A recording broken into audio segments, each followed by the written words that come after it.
Pay by the 1st, or we lien your house. The board's decision is final. That's what Diane Price said to me through the sliding window at the Ridgeline Commons clubhouse, holding my $12,000 invoice between two fingers like it was a receipt for groceries. And it was the word final that sent me home to the bookshelf instead of the checkbook. Because I've spent 25 years as a general contractor reading contracts, bid sheets, and bylaws the way other men read the sports page. And I have learned that when a person tells you a decision is final, what they usually mean is that they are counting on you not to read the document that says it isn't. My name is Mark Devlin. I was 51 that year, and there were 211 homes in Ridgeline Commons that had just been handed the same slip of paper I was. A special assessment of $12,000 per household, due in 30 days, for emergency repair of retaining walls and drainage, or else a lien on your home. 211 families doing frantic math at their kitchen table, and exactly one of them who priced retaining walls for a living. So I opened the bylaws, and the C, and Rs, the founding documents every homeowner signs and almost nobody reads. And there it was, on page 19, plain as a load rating. Any special assessment above a fixed cap required a vote of the membership, carried by a 2/3 quorum. Not a board resolution, not a president's signature, a vote. $12,000 a door was many times over that cap, and I had received no ballot, attended no meeting, and cast no vote, which meant neither had anyone else. What Diane Price had actually done was pass $12,000 per home by a show of hands among 5 people in a room, and then mail it out as if it were law. I sat there with the book open and felt the thing I feel when I catch a framing crew building off the wrong line. Not anger yet, just the cold clarity that the whole structure is going to have to come down. I photographed the page, I photographed the invoice, and I circled the bylaw section on member inspection rights, because the law gives any member the right to inspect the association's books and records, and I intended to use every inch of it. The next morning I stopped being a guy with a grievance and started being a guy with a clipboard, which is far more dangerous. I went door to door, and I want to tell you that people were brave, but mostly people were scared, because Diane had aimed the word lien at the one thing everyone in that neighborhood had spent their lives paying for. A woman 2 doors down whispered that I wasn't the only one who thought it stank, but that everybody was afraid of losing the house. So I did the boring, unglamorous thing that wins these fights. I started a list. Names, addresses, emails, phone numbers, just in case we need to reach each other, I told them, and most of them signed. And that list, that dull little spreadsheet, is the thing that would eventually end Diane Price, though neither of us knew it yet. Then I filed a formal written demand to inspect the association's records, the board minutes, the assessment resolution, the engineer's report justifying the emergency, the contractor's bid, and the reserve study. That last one mattered, because a reserve study is the professional survey of what a community's big-ticket repairs will cost and when. And I remembered Ridgeline had commissioned one only 2 years earlier. They stonewalled the records request, which is illegal and also stupid, because a board that won't show you the books is a board telling you the books are the problem. What they sent instead was a friendly reminder that homeowners who failed to pay the assessment would face accelerated liens and suspension of access to the community's amenities, the pool, the gym, the gated entry fobs. That letter was meant to frighten people back into line. What it did was tell me they were willing to weaponize the common areas against their own neighbors, and I filed it away, because a threat in writing is a gift that keeps giving. And a sympathetic soul on the inside, someone who was done being complicit, slipped me the one document they'd tried hardest to bury.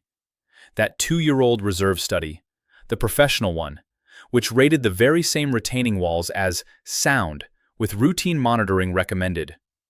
Sound.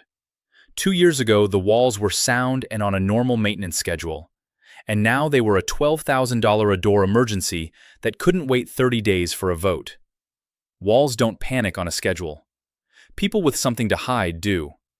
I took it to the open board meeting, because a thing this public deserves a public answer, and I stood up in that clubhouse in front of 100 nervous neighbors and laid it out in order. The bylaw cap, the missing membership vote, the backdated resolution that claimed authority the board never had.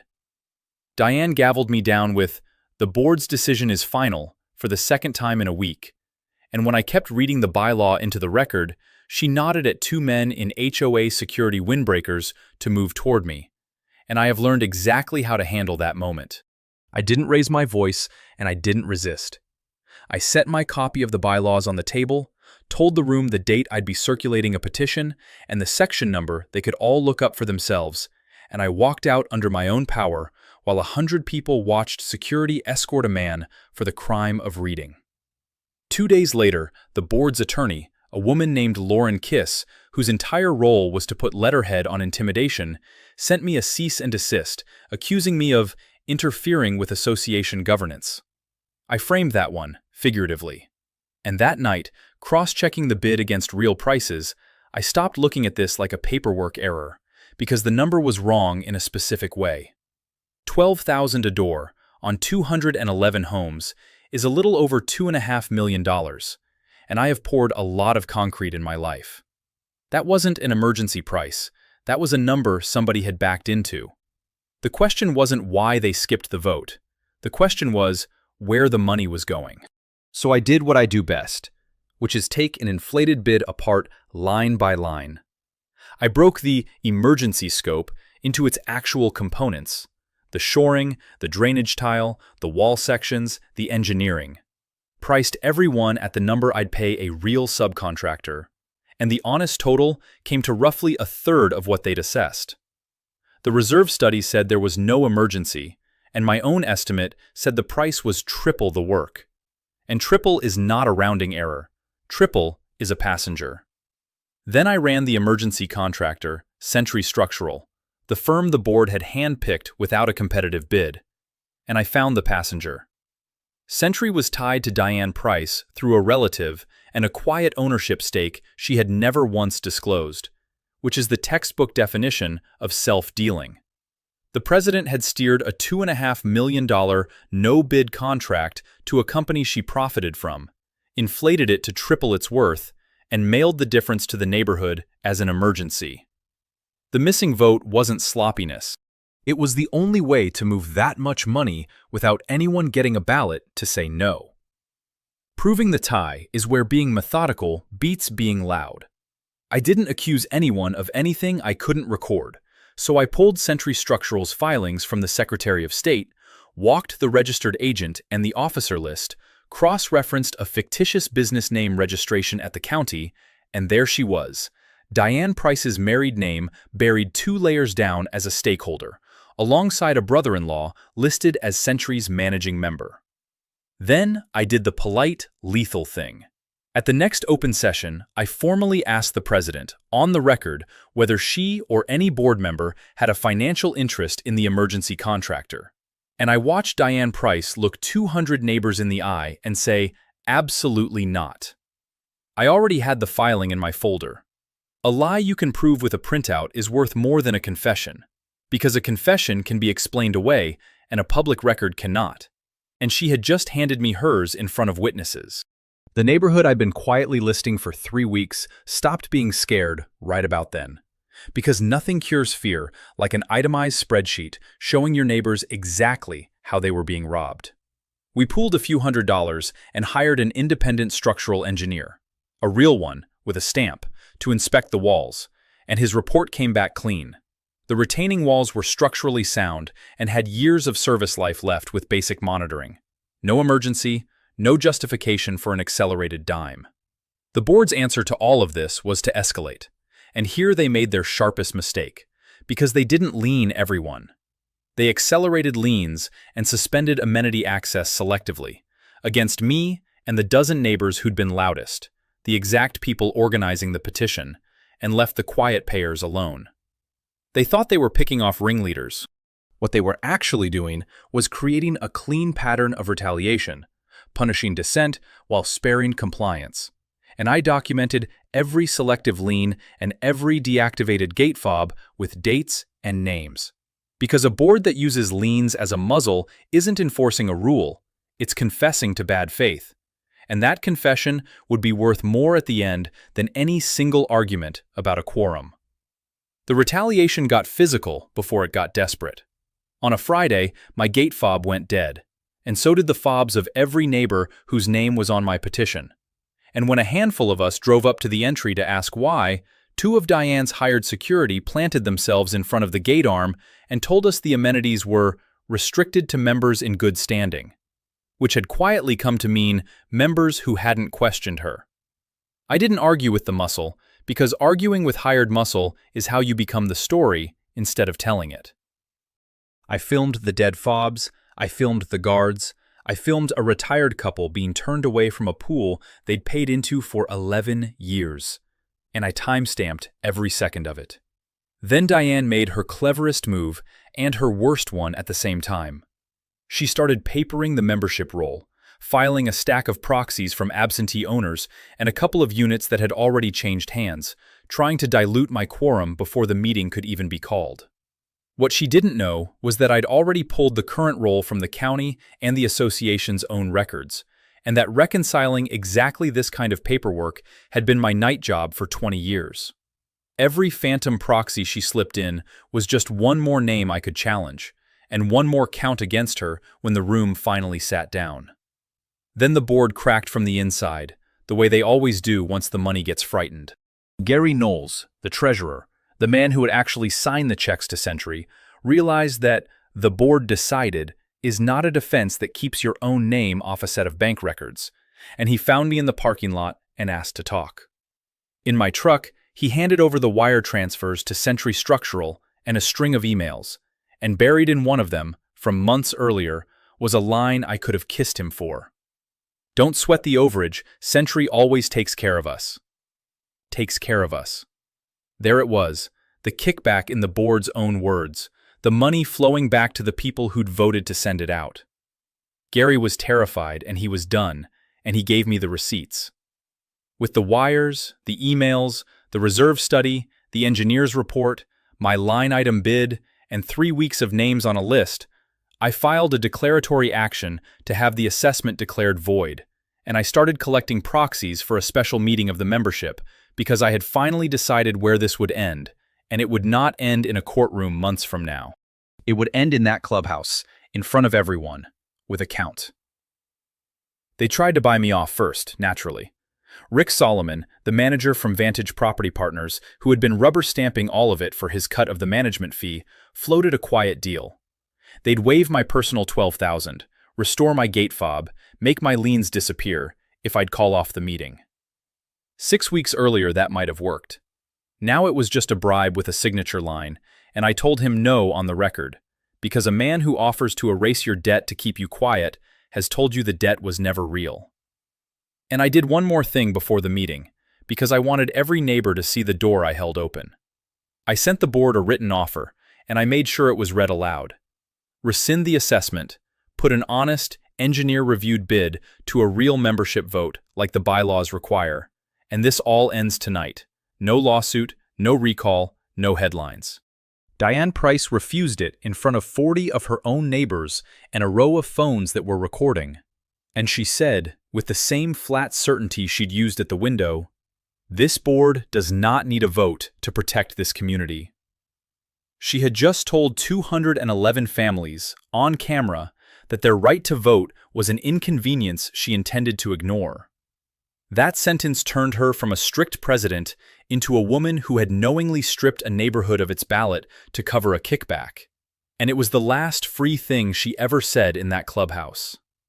The special meeting filled the room and spilled into the parking lot, because I'd spent a month building the one thing Diane couldn't gavel down: a quorum. I'd gathered proxies past the 2/3 line, verified against the membership roll she'd tried to muddy with a stack of her own last-minute proxies. And when the count was validated, the assessment went to a vote of the people it had been imposed on. Lauren Kiss, the board's attorney, shot to her feet to declare the meeting improperly noticed and out of order, which was her last card, and a bad one. And I answered it the only way that works in a room like that: I read the exact bylaw provision authorizing a member-called special meeting, held up the certified roll and the verified proxy count, and invited her to point to the section I'd violated. She couldn't, because there wasn't one, and she sat back down to a silence that told everyone who'd actually been running the association's governance. Then I did something better than another speech. I let the engineer talk. The independent structural engineer we'd hired stood up in front of the whole room, put his stamped report on the screen, and said in plain professional English that the retaining walls were sound, that there was no emergency, and that nothing about them justified an accelerated assessment.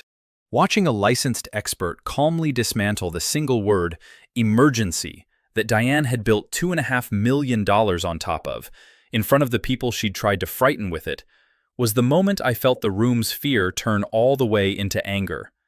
Then I laid the whole structure bare in front of them, in order, the way you walk a client through a failed inspection. No membership vote, a resolution backdated to fake an authority the board never had, a reserve study calling the walls sound, an independent engineer confirming it, a bid inflated to 3 times the honest cost, an undisclosed ownership tie between the president and the no-bid contractor, the wire transfers, and Gary Knowles' own sentence about Sentry taking care of them. Diane sat there and insisted to the last that the board had the right, playing her one note, "The board's decision is final," into a room that had finally read the page she'd bet they never would. Gary stood and confirmed the wires.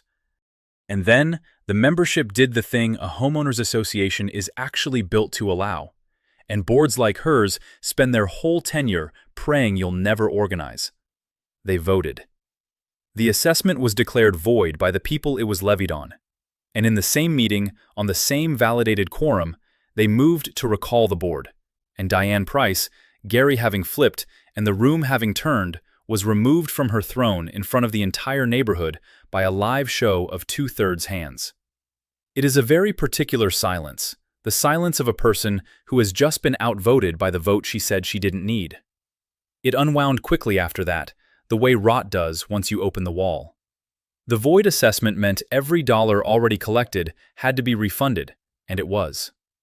The new board terminated Vantage Property Partners inside a month because a management company is only worth its fee until it becomes evidence.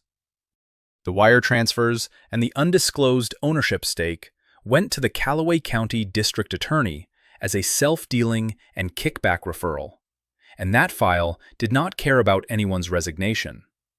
Sentry Structural lost its no-bid emergency and the reputation that came with it. And the walls, the sound, unpanicked, perfectly ordinary retaining walls that started the whole thing got put back on the routine monitoring schedule the reserve study had recommended 2 years before anyone tried to turn them into $2.5 million. I never did pay the $12,000. Neither did anyone else. The most expensive thing in that neighborhood, it turned out, was the vote Diane Price didn't think she needed. A word from me, not from Mark. What makes Ridgeline worth dissecting is that nobody there had to break into a vault to loot the place. They just had to keep the members from voting. That's the engine of every rigged assessment. The missing ballot isn't an accident. It's the whole point. Diane needed the number huge and the vote gone, because a $2.5 million no-bid contract steered to a firm she quietly owned only survives in the dark. The moment she reached for a backdated resolution instead of a show of hands, the scheme had already signed its own confession, and she scattered the proof in the most public places imaginable. A reserve study that called the walls fine. A bid any contractor could price at 1/3. A business filing with her own name buried 2 layers down. A treasurer who typed the kickback into an email. She even charted her own bad faith by leaning the loud neighbors and leaving the quiet ones alone.